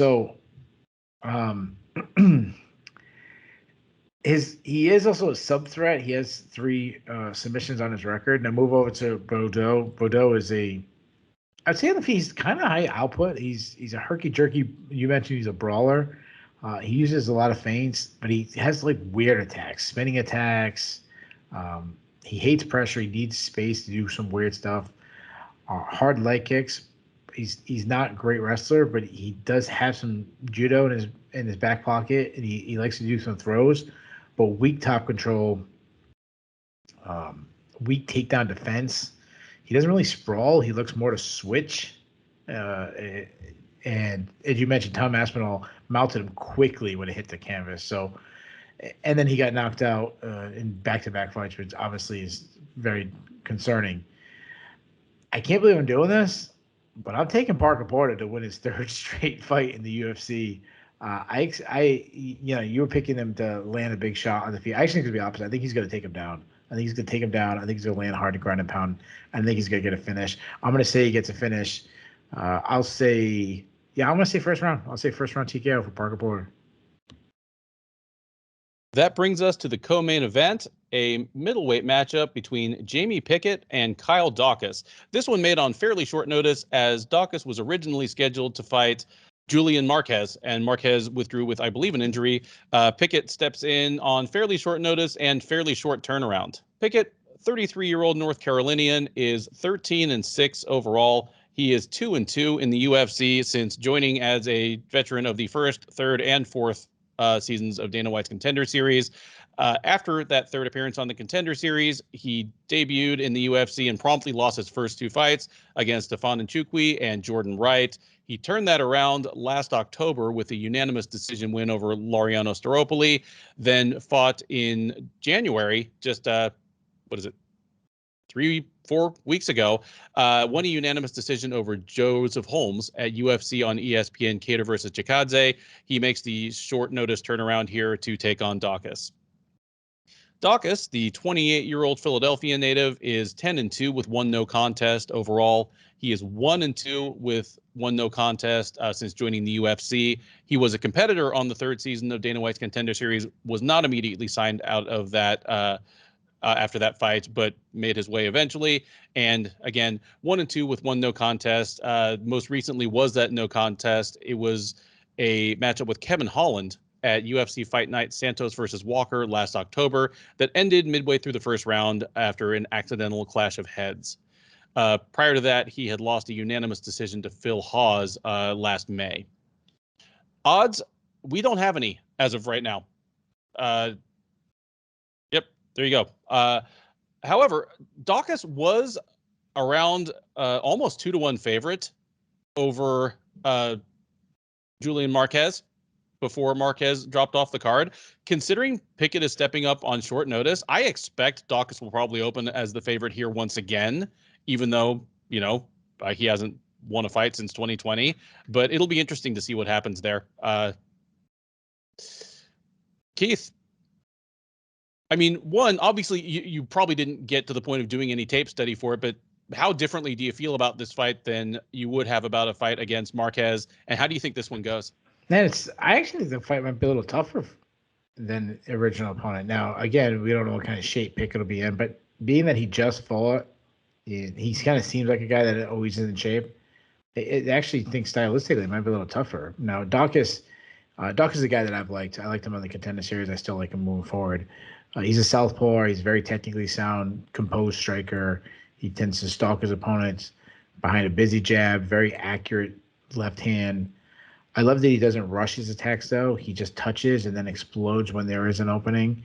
He keeps his hands low, and we talked about this. I can't remember which other fighter, but he does it differently. He keeps his hands low as part of an offensive strategy, and he throws some weird angles that's kind of hard to see. He generates, I would say, plus power because he really sits on his punches. He has a nice long kick, understands range well, blasts the body on orthodox fighters. He's a good grappler. He is a submission threat. He's got 8 submission wins in his career. His specialties are kind of like head attacks, going for guillotines, going for darts. Long arm submissions. Exactly. Yeah. He will lose positions to chase and sub, which I don't like.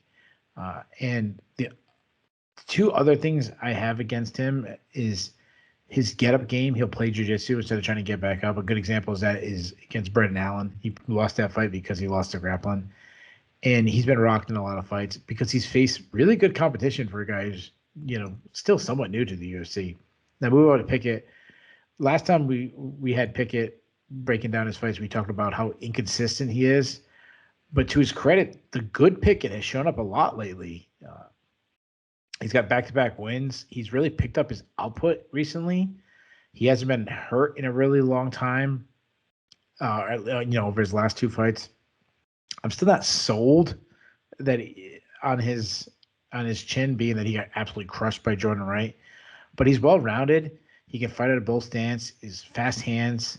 I'd say plus power. He's not that knock you out one and done puncher, but he can crack a little bit.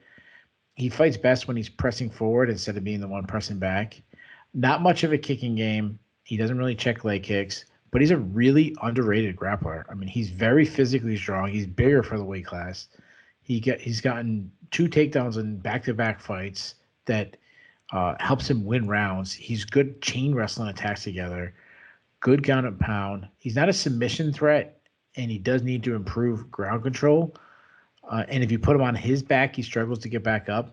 But he's smart. He'll win rounds with his grappling and just stalling against the cage, just wearing on opponents with his size. He did that against Holmes a lot. Before his last fight, I would have picked Daukaus before Pickett's last fight. I'm saying before Pickett's last fight, I would have picked Daukaus in an absolute blowout. Pickett, though, he seems to be turning the corner a little bit. I'm still going to take Daukaus. He's going to have to avoid having Pickett take him down. He's going to have to use a lot of movement, circle the cage, and then when he has his moments of range, really put the output on Pickett. And I think Daukaus is that good. I think he's just a step up from – I feel like Daukaus is a guy that could be a top 15 guy, while Pickett's more going to be a mid-card guy. Not a bottom guy, but like a good test for like someone who thinks they can be a top 15 guy. So I'm going to say Daukaus gets the better of Pickett. And, I'm going to say he finds a stoppage. I'm going to say he gets in the second round. Yeah, this is an interesting matchup, and it's a very different matchup for Daukaus than Julian Marquez would have been. Like, Marquez is almost the opposite of Pickett in a lot of ways. Just he's doing the most he can with like fewer physical tools. But I feel almost the same way about Daukaus. Like you mentioned how technically sound is striking. His hands are really, really nice. And he's maximizing what he's got, because a lot of it covers up the fact that his hands aren't super fast and his feet are slow. But he just, he's really well schooled and just kind of ends up in the right position to even make his low hand style work really well. He definitely has all the tools. Like, he's a good wrestler, good grappler, even if, as you pointed out, he's a little too willing to, lose rounds, like looking for submissions from his back or conceding those positions. I'm glad you used the term "the good Jamie Pickett," because I want to say that on the preview for his last fight, we just literally talked about, whether the good Jamie Pickett or the bad Jamie Pickett shows up. I agree with you that Daukaus has higher upside. Like, he's 1-2 with 1 no contest in the UFC, but it's just been against brutal opposition. I mean, his 1 win is over Dustin Stoltzfus, but the other 3 fights, like Brendan Allen, Phil Hawes, and Kevin Holland, are all guys. Like, I mean, Kevin Holland is a top 10 fighter. Like, how many guys that are 1-2 in the UFC get a top 10 fighter in their next fight? Like that would, Brendan Allen, it's another prospect that I think of with roughly the same upside, and same with Phil Hawes. Like, he's faced a murderer's row. I do think he has a higher upside than Pickett, but I just have and this is going to be the least analytical thing ever, but I just have a funny feeling about Pickett in this fight. Like, it hinges on the good Pickett showing up again, because the Pickett that won his last fight, that beat Joseph Holmes, it wasn't a pretty fight, but he came back from losing the first round and won the last 2 in just by putting himself in the best possible positions against Holmes. And it depends on this being not too brutal a weight cut for him. But as you pointed out, he's a guy that he sure as hell looks like he's in shape all the time. I mean, he's like middleweight Phil Davis. He's just got this V taper, like, like a cartoon character. Yeah, that's a good call. So, like I say, this is probably going to open up with like Daukaus being like, minus 180 or minus 200. But yeah, I've just got this funny feeling that this is going to be a fight that we look back as kind of a high watermark of Pickett's career and maybe one of Daukaus's last quote unquote low level losses. But give me Pickett to step up on short notice and get it done against the more touted prospect. Pickett by decision. That brings us to the fight that was promoted from co-main event to main event just 8 days out from fight night. It is the light heavyweight matchup between Johnny Walker and Jamahal Hill. Walker, the 29-year-old Brazilian by way of Scotland, is 18-6 overall. He is 4-3 since joining the UFC out of the first season of Dana White's Contender Series. He is coming off a loss. He dropped a unanimous decision to Thiago Santos in the main event of UFC Fight Night 193 last October. Prior to that, he knocked out Ryan Spann in 2 minutes and 43 seconds at UFC Fight Night Covington versus Woodley in September of 2020. That was a wild back and forth fight that Walker ended up just being the last man standing. Prior to that, he had lost 2 straight against Corey Anderson and Nikita Krylov. He'll be taking on Hill. The 30-year-old Grand Rapids, Michigan native is 9-1 with 1 no contest overall. He is 3-1 with 1 no contest since joining the UFC out of the 3rd season of Dana White's Contender Series, and he is coming off a win in his last outing. He fought at UFC on ESPN's Fought versus Aldo last December, knocked out Jimmy Crute in just 48 seconds. That allowed him to bounce back from his first career loss, which was a gruesome elbow snapping TKO loss to Paul Craig at UFC 263. If you remember that one, that is one where they went to the ground pretty quickly. Craig put him, slapped an armbar on him. Clearly something broke or tore, but miserable ref Al Guinea didn't seem to see it. So we were treated to about 40 unnecessary seconds of Craig just pounding on Hill before he finally stopped it via TKO. Bad look for Guinea. Nice comeback for Hill, after that fight. Hill is a substantial favorite here to get it done. He is minus 250. Walker is plus 200. Keith, you haven't told me whom you're picking in this fight, but I think I can guess because you said something, earlier on. I think right off the top that kind of clued me in, where you're like, the Johnny Walker, the show is over, the experiment's over, the joke is over. Like I don't remember exactly what you said, but he's been exposed. Like we figured out now, because Walker came into the UFC and he won his first 3 fights via first round knockout, all 3 of them in under 2 minutes, 2 of them in under 1 minute.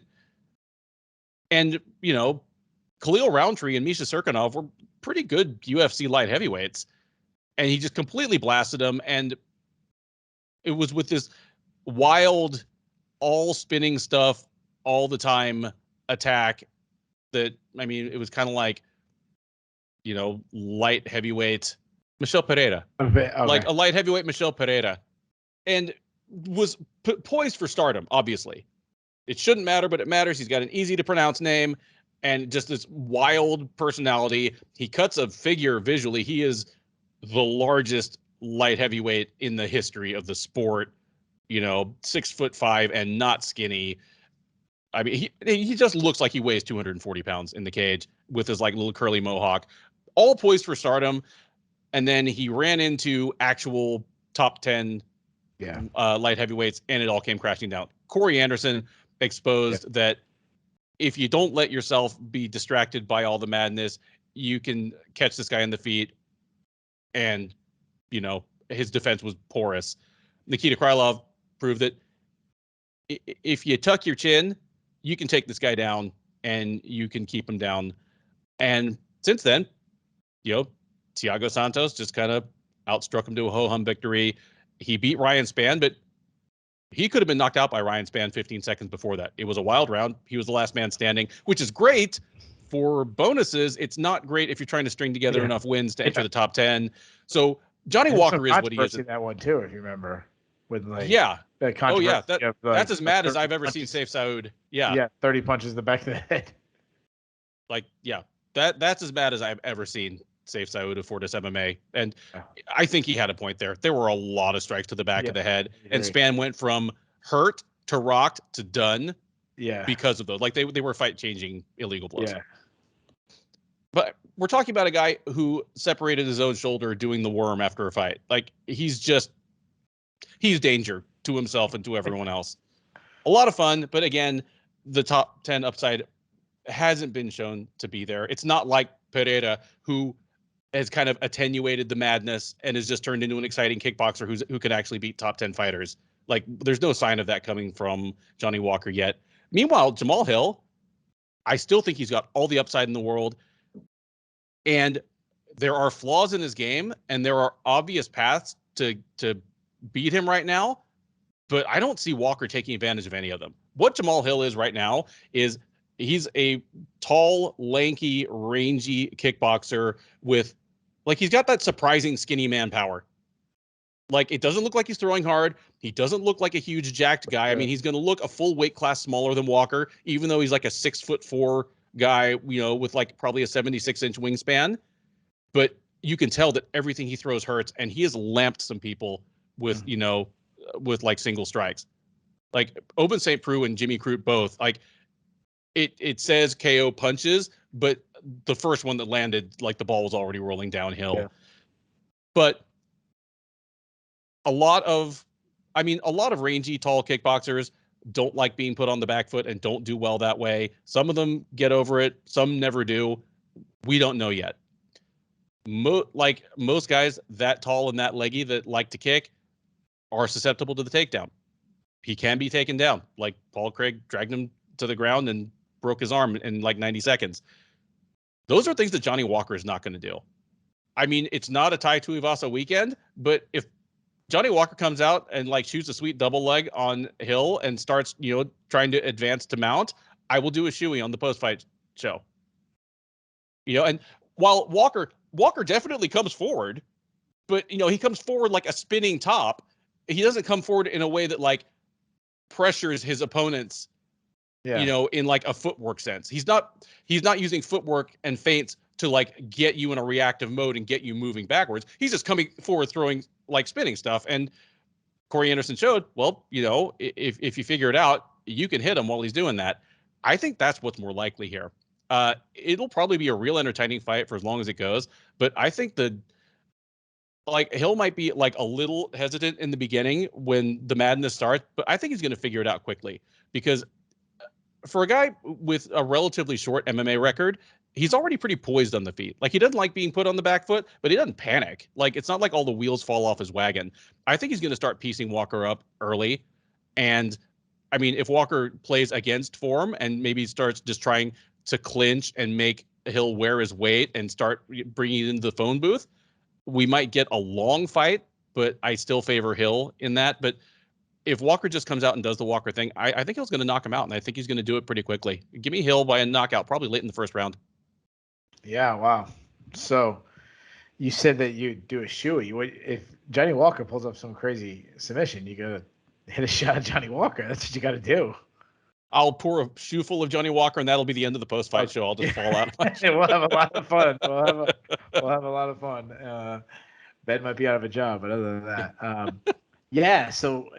Johnny Walker. So I've always felt with Johnny Walker, when he was rise in the UFC, it was going to be really, really fun until it wasn't going to last any longer.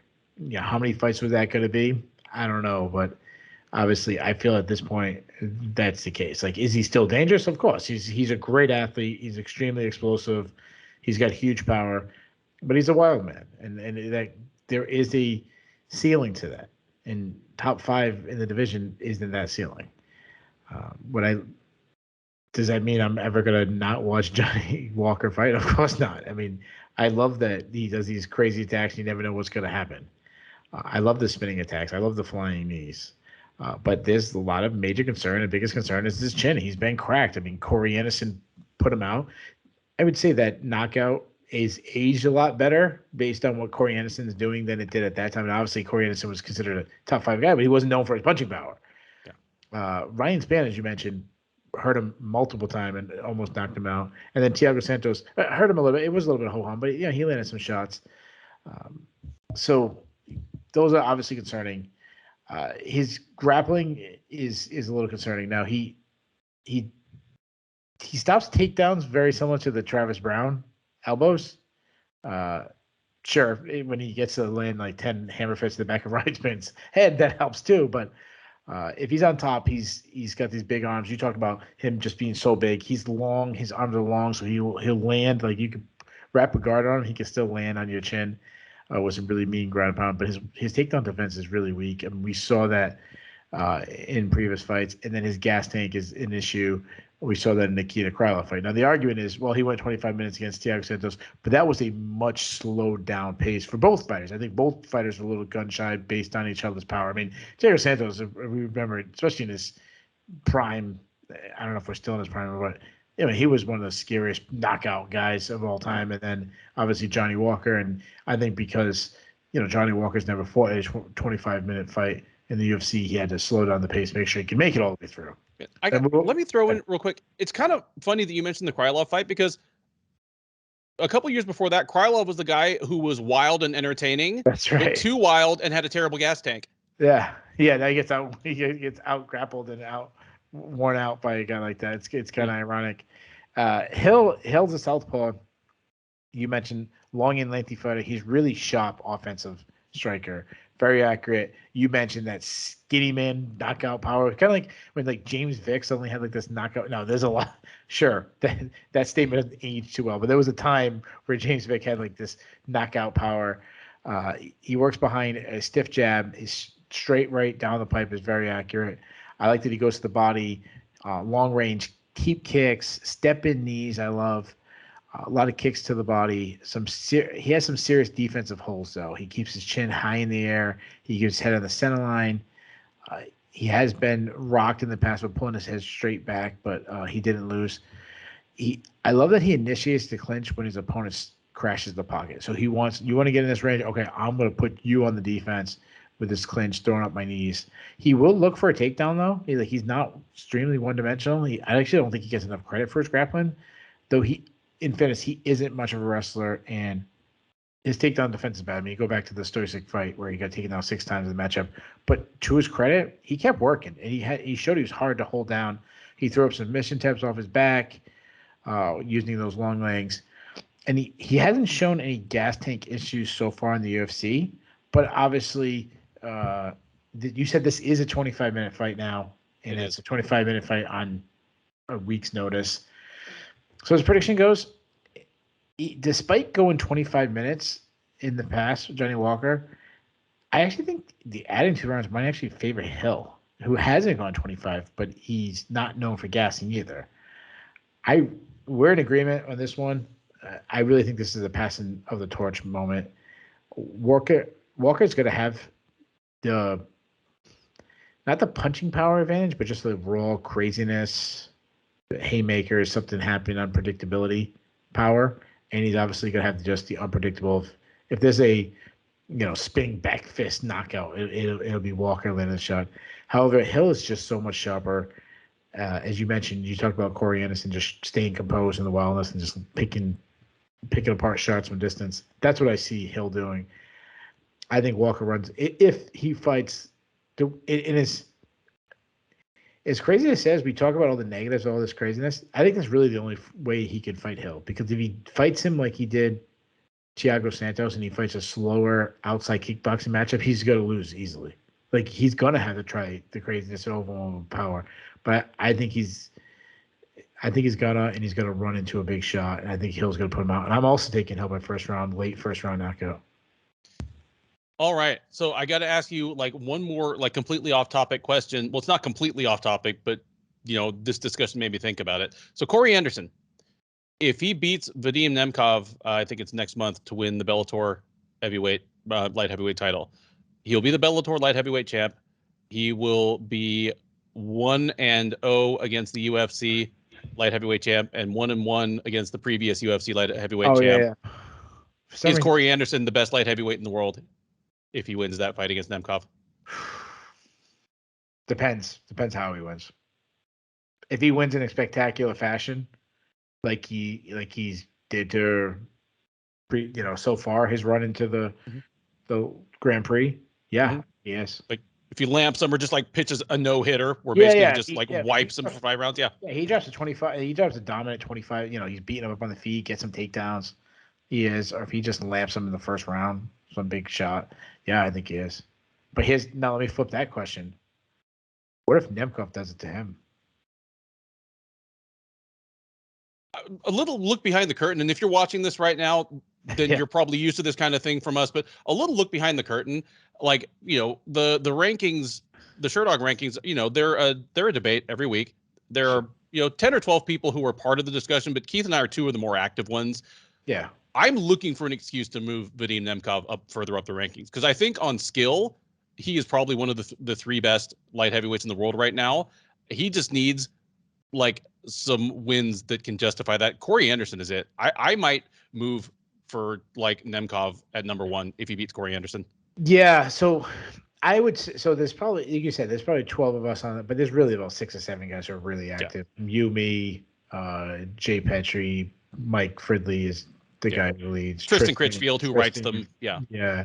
A couple other guys we might be forgetting, but I would say I'm much more. Oh, Lev is another one who's pretty active. Yeah. Me and Lev are 2 of the much more pro Bellator fighters. We'd be more in the camp that would push Bellator fighters higher than most people would. Yeah. It would be hard to put Nemkov number 1. Yeah, I'm not saying he isn't. I'm not saying the argument isn't there, but it's based that he doesn't have a win over glove to share like Corey Anderson does. So if Corey wins, I really could see him get number 1 spot. I'd be very surprised if Nemkov gets number 1 spot. But I might be arguing with it. I mean, he's at least in that top 3 at that point. So that's how we close our preview show by previewing a Bellator for later this month. That's what the UFC gets for letting the man go. Like, anyway, that's it. That's the pretty short preview for a pretty short UFC card. UFC Vegas 48, UFC Fight Night 201, Walker versus Hill. Thank you for watching. As always, we'll be doing the recap right after the main. Oh, nope. Just for the record, I will not be doing the recap. I'm expected to be a Mohegan Sun covering Bellator. Hey, there you go. Which card is it? It's the Neiman Gracie Logan Storley card. Ooh, that's a fun one. We'll have to. Not that fun. It's not that fun. Yeah. Well, that fight is fun. Yeah. I like that fight. Okay, so I'll be on the recap, either flying solo, where if you've been to any of those, I usually just talk back and forth directly with you through the live chat on YouTube, or I might rope somebody else into joining me. But 10 to 15 minutes after the main event, we'll be live on the Sherdog YouTube page. Keith will be at the Mohegan Sun in the Fight Sphere, watching Logan Storley win a unanimous decision over Neiman Gracie. Wow, there you go. Get a bonus breakdown for you. Real X's and O's there. Yeah. You know what? I want to go the opposite. I'm going to say I'll be watching Neiman Gracie submit Logan Storley. Man, the way he waited out Ed Ruth, let him get tired, and then just took over, I could see him doing that to Storley. Like, Storley got so tired trying to wrestle down Amosov. I'm feeling weird about my pick now. We better sign off soon. I'm Ben Duffy. He's Keith Shillan. Enjoy your week. Enjoy the fights. And as always, thank you for listening.